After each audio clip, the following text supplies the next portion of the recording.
ನಮಸ್ಕಾರ ಫ್ರೆಂಡ್ಸ್, ನನ್ನ ಚಾನಲ್ಗೆ ಸ್ವಾಗತ. ಮಂಗಳ ಕಿಚನ್ಗೆ ಇವತ್ತು ನಾನು ಮೀನು ಸಾಂಬಾರು ಮಾಡೋಣ ಅಂತಂದ್ಬಿಟ್ಟು ಕಾಟ್ಲಾ ಮೀನು ತೊಗೊಂಡಿದ್ದೀನಿ. 1 kg ಅಷ್ಟು ಅದು ನೋಡಿ ತೊಗೊಂಡಿದ್ದೀನಿ. ಮೀನು ತಲೆ ಸಾರು ಮಾಡೋಣ ಅಂತ ಅಂದ್ಕೊಂಡಿದ್ದೀನಿ. ಮೀನು ತಲೆ ಸಾಂಬಾರು ತೊಗೊತಾ ಇದ್ದೀನಿ. ನಾನು ಕುಕ್ಕರ್ ತೊಗೊತಾ ಇದ್ದೀನಿ. ಬೇರೆ ಪಾತ್ರೆಯಲ್ಲಿ ಇಡೋಕ್ಕಾಗಲ್ಲ, ಅದು ತಲೆ ಆಗಿರೋದ್ರೆ ತಿರುವಾಕಾಗಲ್ಲ ಅನ್ನೋದಕ್ಕೋಸ್ಕರ ಕುಕ್ಕರ್ ತೊಗೊಂಡು ಇಟ್ಕೊಂಡಿದ್ದೀನಿ. ಒಂದು 5 ಲೀಟ್ರ್ ಕುಕ್ಕರ್ ತೊಗೊಂಡಿದ್ದೀನಿ. ಅದೇನು ಮುಚ್ಚಲೆಲ್ಲ ಮುಚ್ಚಲ್ಲ, ಹಂಗೆ ಮಾಡ್ತಾ ಇರೋದು. ತೋರಿಸ್ಕೊಡ್ತೀನಿ ಯಾವ ಥರ ಅಂತ. ಇವಾಗ ನಾನು ಕುಕ್ಕರ್ ಇಟ್ಕೊಂಡು ಅದು ಕಾಯ್ಲಿಕ್ಕೆ ಇಟ್ಟಿದ್ದೀನಿ. ಇದಿದೆ, ಇವಾಗ ಎಣ್ಣೆ ಹಾಕೊತಾ ಇದ್ದೀನಿ.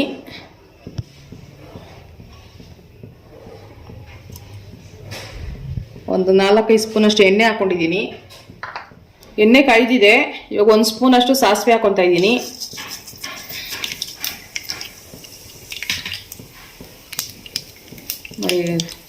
ಇವಾಗ ಜೀರಿಗೆ ಮೆಂತ್ಯ ಹಾಕೊತಾ ಇದ್ದೀನಿ. ಅರ್ಧ ಸ್ಪೂನು, 1/4 ಸ್ಪೂನ್ ಮೆಂತ್ಯ ತೊಗೊಂಡಿದ್ದೀನಿ. ಒಂದು ಅರ್ಧ ಸ್ಪೂನ್ ಜೀರಿಗೆ ತೊಗೊಂಡಿದ್ದೀನಿ. ಇದು ಹಾಕೊತಾ ಇದ್ದೀನಿ.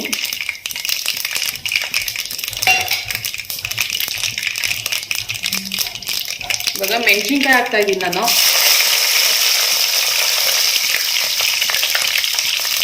ನೋಡಿ, ಈರುಳ್ಳಿ ಹಾಕೊತಾ ಇದ್ದೀನಿ. ಅದ ಫ್ರೈ ಆಗಿದೆ ಮೆಣಸಿನ್ಕಾಯಿ. 1 ಕಪ್ಗೆಡೆ ತೊಗೊಂಡಿದ್ದೀನಿ ಈರುಳ್ಳಿ.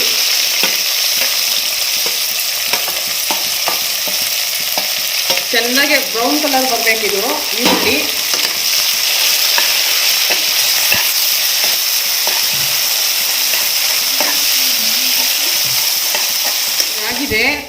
ಆಗಿದೆ ಫ್ರೆಂಡ್ಸ್. ನೋಡಿ, ಇದಕ್ಕೆ ನಾನು ಕರ್ಬೇವಿನ ಸೊಪ್ಪು ಹಾಕೊತಾ ಇದ್ದೀನಿ.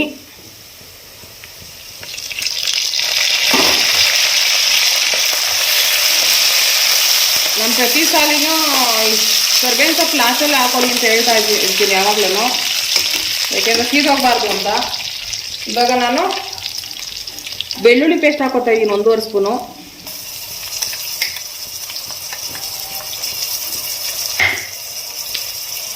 ಇವಾಗ ನಾನು ಇದು ಶುಂಠಿ ಪೇಸ್ಟ್ ಹಾಕೋತಿದ್ದೀನಿ 1 ಸ್ಪೂನು. ಚೆನ್ನಾಗಿ ಫ್ರೈ ಮಾಡೋಣ. ಇದಕ್ಕೆ ನಾನು ಸ್ವಲ್ಪ ಅರಿಶಿನ ಪುಡಿ ಹಾಕೊತಾ ಇದ್ದೀನಿ, ಒಂದು ಅರ್ಧ ಸ್ಪೂನಷ್ಟು ಹಾಕ್ಕೊಂಡು ಸ್ವಲ್ಪ ಇದು ಮಾಡ್ತಿರೋಣ. ಇದಾದ್ಮೇಲೆ ನಾನಿವಾಗ ಇದು ಮಸಾಲೆ ರುಬ್ಬಿಟ್ಕೊಂಡಿದ್ದೀನಲ್ಲ, ತೆಂಗಿನಕಾಯಿ ಟೊಮೆಟೊ, ಅದನ್ನ ಹಾಕೊತಾ ಇದ್ದೀನಿ. ಸ್ವಲ್ಪ ಇದು ಮಸಾಲೆ ನೀರಿದೆಯಲ್ಲ ಸ್ವಲ್ಪ ಹಾಕೊತಿದ್ದೀನಿ. ಆಮೇಲೆ ಬೇಕಾದ್ರೆ ನೀರು ಹಾಕೊಬೇಕು. ಇದು ಸ್ವಲ್ಪ ಹಾಕ್ತಾ ಇದ್ದೀನಿ. ಇದು ಟೊಮೆಟೊ ತೆಂಗಿನಕಾಯಿ ಸ್ವಲ್ಪ ಹಸಿ ವಾಸನೆ ಹೋಗಲಿ. ಇದಾದ್ಮೇಲೆ ಖಾರದ ಪುಡಿ ಹಾಕೊತಿದ್ದೀನಿ. Chilli powder, Kashmir chilli powder 2 spoon ಹಾಕೊತೀನಿ. 2-2.5 ಸ್ಪೂನ್ ಹಾಕೊಳ್ಳಿ. ನಿಮ್ಗೆ ಎಷ್ಟು ಖಾರ ಬೇಕೋ ಅಷ್ಟು ಹಾಕೊಳ್ಳಿ. ಧನಿಯಾ ಪೌಡ್ರ್ ಹಾಕೊತಾ ಇದ್ದೀನಿ 2 ಸ್ಪೂನು ಸಾಕು. ಹಾಕೊಂಡು ಚೆನ್ನಾಗಿ ಫ್ರೈ ಆದರೆ ಟೇಸ್ಟ್ ಚೆನ್ನಾಗಿರುತ್ತೆ. ನೋಡಿ ಫ್ರೆಂಡ್ಸ್, ಇದಾಗಿದೆ. ಇದು ಮಸಾಲೆ ಸ್ವಲ್ಪ ಫ್ರೈ ಆಗಿದೆ. ನಾನು ಇವಾಗ ಇದಕ್ಕೆ ಹುಣಸೆಹಣ್ಣು ಹಾಕೊತಾ ಇದ್ದೀನಿ. ಹುಳಿ ಹಾಕಿದ್ರೆ ಮೀನು ಸಾರು ಚೆನ್ನಾಗಿರುತ್ತೆ. ಹುಳಿ ಜಾಸ್ತಿ ಬಿಡಬೇಕು.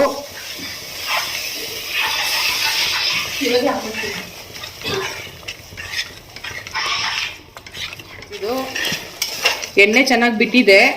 ನೋಡಿ, ಮಸಾಲೆ ಚೆನ್ನಾಗಿ ಬೆಂದಿದೆ ಚೆನ್ನಾಗಿ. ಇದಕ್ಕೆ ನೀರು ಹಾಕೋತಾ ಇದ್ದೀನಿ ನಾನು 1 ಬೌಲಷ್ಟು. ನಮ್ಗೆ ಎಷ್ಟು ತೆಳ್ಳಗೆ ಬೇಕೋ ಸಾಂಬಾರು, ಇಲ್ಲ ಗಟ್ಟಿಗೆ ಬೇಕು ಅಂದರೆ ಅಷ್ಟು ನೀರು ಹಾಕೊಬೇಕು.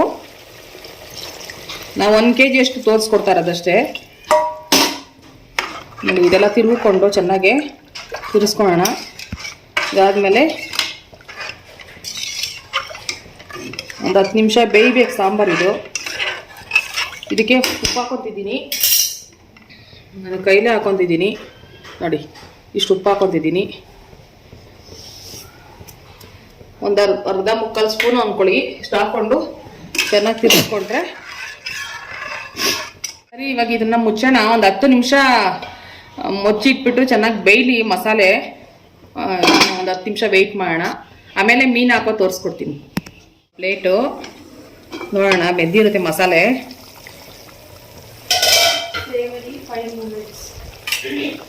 ನೋಡಿ ಇದಾಗಿದೆ, ಮಸಾಲೆ ಚೆನ್ನಾಗಿ ಬೆಂದಿದೆ. ಇವಾಗ ನಾನು ಮೀನು ಹಾಕೊತಾ ಇದ್ದೀನಿ ಫ್ರೆಂಡ್ಸ್.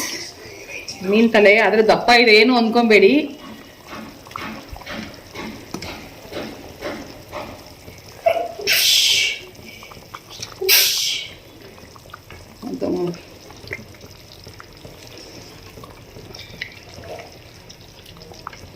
ಇದು ಮೀನು ಹಾಕೊಂಡಿದ್ದೀನಿ, ತಿರ್ಸ್ಕೊಬೇಕು ಒಂದು 5 ನಿಮಿಷ.